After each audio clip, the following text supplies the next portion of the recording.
The Inmate by Freida McFadden. Chapter 1. Present Day. As the prison door slammed shut behind me, I question every decision I have ever made in my life. This is not where I want to be right now. At all. Who wants to be in a maximum security penitentiary? I'm going to Wagger, nobody wants that. If you are within these walls, you may have made some poor life choices along the way. I'm sure have. Name: a woman in a blue correctional officer's uniform is looking at me from behind the glass partition just inside the entrance to the prison. Her eyes are dull and glassy. She looks like she doesn't want to be here any more than I do. Brooke Civilian. I cleared my throat. I'm supposed to meet with Dorothy Kuntz? The woman looks down at the clipboard of papers in front of her. She scans the list, not acknowledging that she heard me or that she knows anything about why I am here. I glance behind me into the small waiting area, which is temporarily empty except for a wrinkled old man sitting in one of the plastic chairs reading a newspaper like he's sitting on a bus. Like there isn't a barbed wire fence surrounding us, dotted with hulking guard towers. After what feels like several minutes, a buzzing sound echoes through the room, loud enough that I jump and take a step back. A door to my right, with the red vertical bars, slowly slides open, revealing a long, dimly lit hallway. I stared down the hallway. My feet were frozen to the ground. Should I go in? The woman looks up at me with her dull eyes. Yes, go. You pass through the security check down the hall. She nods in the direction of the dark hallway. A chill goes through me as I walk tentatively through the barred door, which slides close again and locks with a resounding thud. I have never been here before. My job interview was over the phone, and the warden was so desperate to hire me, he didn't even feel compelled to meet me first. My resume and letters of recommendations were enough. I signed a 1-year contract and faxed it over last week. And now I'm here for the next year of my life. This is a mistake. I never should have come here. I look behind me at the red metal bars that have already slammed shut behind me. It's not too late. Even though I have signed a contract, I am sure I could get out of here. I still could turn around and leave this place. Unlike the residents of this prison, I don't have to be here.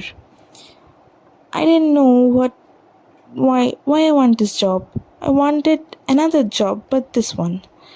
I applied to every single job within a 60-minute commute of the town of the Racker in upstate New York, and this prison was the only place that called me back for an interview. It was my last choice, and I felt lucky to get it. So I keep walking.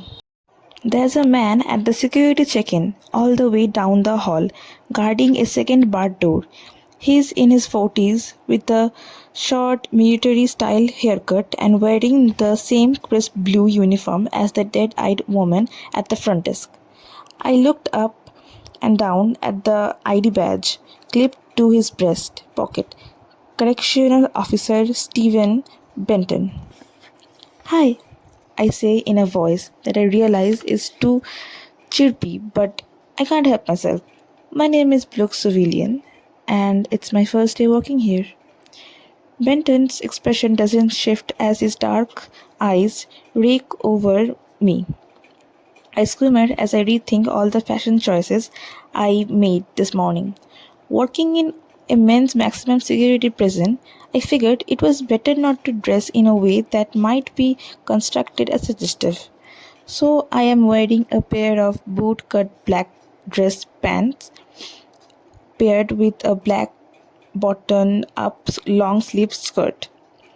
It's almost 80 degrees out, one of the last hot days of the summer, and I'm regretting all the black, but it seemed like the way to call the least attention to myself.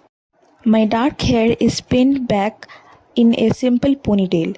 The only makeup I have on is some concealer to hide the dark circles under my eyes and a scrape of lipstick that's almost the same as color of my lips. Next time, he says, no high heels. Oh, I look down at my black palms. Nobody gave me any guidance whatsoever on the dress code, much less the shoe code. Well, that's not very high and they are chunky, not sharp or anything. I really don't think my protest dies on my lips as Benton stares at me. No high heels. Got it. Benton runs my purse through a metal detector and then I walk through a much larger on myself. I make a nervous joke about how it feels like at the airport, but I'm getting the sense that this guy does not like jokes too much. Next time, no high heels, no jokes. I'm supposed to meet Dorothy Kuntz, I tell him. She's a nurse here. Benton grunts. You're a nurse too? Nurse practitioner, I correct him. I'm going to be working at the clinic here. He raises an eyebrow at me. Good luck with that. I'm not sure what that means exactly. Benton presses a button, and again, the ear-shattering buzzing sound goes off, just before the second set of barred doors slide open. He directs me down the hallway to the medical ward of the prison. There's a strange chemical smell in the hallway, and the fluorescent lights overhead keep flickering. With every step I take, I'm terrified. At some point, the prisoners will appear out of nowhere and bludgeon me to the death with one of my high heeled shoes. When I turn left at the end of the hallway, a woman is waiting for me. She is roughly in her 60s, with close cropped grey hair and a sturdy build. There's something vaguely familiar about her, but I can't put my finger on what it is. Unlike the guards I've met so far, she is in a pair of blue navy scrubs. Like everyone else I have met so far in the prison, she isn't smiling. I wonder if it's against the rules here. I should check my contract. Employees may be terminated for smiling. Brooke Sullivan? She asks in a clipped voice that's deeper than I would have expected. That's right. You're Dorothy? Much like the guard at the front, she looks me up and down, and much like him, she looks utterly disappointed by what she sees. No high heels, she tells me. I know, if you know, why did you wear them? I mean, my face burns. I know now. She reluctantly accepts the answer and decides not to force me to spend my orientation barefoot. She waves a hand and I obediently trot after her down the hallway. The whole outside of the medical ward has the same chemical smell as the rest of the prison and the same flickering fluorescent lights. There's a set of plastic chairs lined up against the wall, but they're empty. She wrenches open the door of one of the rooms. Will be your exam room, she tells me. I peer inside. The room is about half the size of one's at the urgent care clinic where I used to work in a Queens. But the other than that, it looks the same. An examining table in the center of the room, a stool for me to sit on, a small desk. Will I have an office? I ask. Dorothy shakes her head. There's a desk in there, don't you see? So I'm supposed to document with the patient looking over my shoulder. What about a computer? Medical records are all on paper. I am stunned to hear that. I have never worked in a place with paper medical records. I didn't know it was allowed anymore, but I suppose the rules are a little different in prison. She points to a room next to the examining room. That's the record room. Your ID badge will open it up. We will get to you one of these before you leave. She holds her ID badge up to the scanner of the wall and there's a loud click. She throws open the door and reveals a small dusty room filled with files, cabinets, tons and tons of cabinets. This is going to be agony. Is there a doctor supervising? I ask. She hesitates. Dr. Rittenberg covers about half a dozen prisons. You won't see him much, but he's available by the phone. That makes me uneasy. At the urgent care, I was never alone, but I suppose the issue here were more acute than what I'll see. At least that's what I'm hoping. Our next stop on the tour is the supply room. It's about the same as the room at the urgent care clinic, but of course smaller. Also with ID badge access. There are badges, bandages, stretcher, materials, and various bins, tubes, and chemicals. Only I can dispense medications, Dorothy tells me. You write the order and I'll dispense the medication to the patient. If there's something we don't have, we can put it in order. I rub my sweaty hands against my black dress pants. Right, okay. Dorothy gives me a long look. I know you're anxious working in a maximum security prison, but you have to know that a lot of these men will be grateful for your care. As long as you're professional, you won't have any problems. Right. Do not share any personal information. Her lips set into a straight line.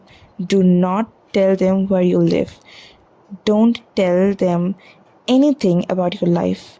Don't put up any photos. Do you have children? I have a son. Dorothy regards me in surprise. She expected me to say no. Most people are surprised when I tell them I have a child. Even though I'm 28, I look much younger. Although I feel a lot older. I look like I'm in college and I feel like I'm 50. Story of my life. Well, Dorothy says, don't talk about your kid. Keep it professional. Always. I don't know what you are used to in your old job, but these men are not your friend. They are criminals who have committed extreme, serious offenses, and a lot of them are here for life. I know. Boy, I do. And most of all, Dorothy's eyes bored into me. You need to remember that while almost of these men will see you for legitimate reasons, some of them are here to get drugs. We have a small quantity of narcotics in pharmacy, but those are reserved for rare occasions. Do not let them trick you into prescribing narcotics for them to abuse or sell. Of course. Also, she adds, never accept any sort of payments in exchange of narcotics. If anyone makes an offer like that to you, come straight to me. I suck a breath in. I would never do that. Dorothy gives me a pointed look. Yes. Well, that's what the last one said. She's gonna end up in a place like this herself. For a moment, I am speechless. When the warden interviewed me, I asked about the last person working here, and he said that she left for personal reasons. He didn't mention what happened to her, that she was arrested for selling narcotics to the prisoners. It's sobering to think that the last person who had this job before me is now incarnated. I've heard that once you are in this system, it's hard to get out of here. Maybe the same is true for people who work here. Dorothy notices the look on my face and her expression softens just the tiniest bit. Don't worry, she says. It's not as scary as you think. It's just like any other medical job. You see patients, you make them and better, and then you send them back to their lives. Yes, out of the back of my neck. I was just wondering, I am going to be responsible for seeing all the prisoners in the penitentiary? Like, I do have a segment or her lips curl. No, you are it, girlie. You are seeing everyone. Any problem with that? No, not at all, I say. But that's a lie. The real reason I was reluctant to take this job isn't that I'm scared of prisoners will murder me with my own shoe. It's because one of the inmates in the prison, someone I knew a long time ago, who I'm not eager to see ever again. But I can't tell to Dorothy. I can't reveal to her that the man who was my very first boyfriend is an inmate at Riker Maximum Prison Penitentiary, currently serving life without the possibility of parole. And I am the one who put him here.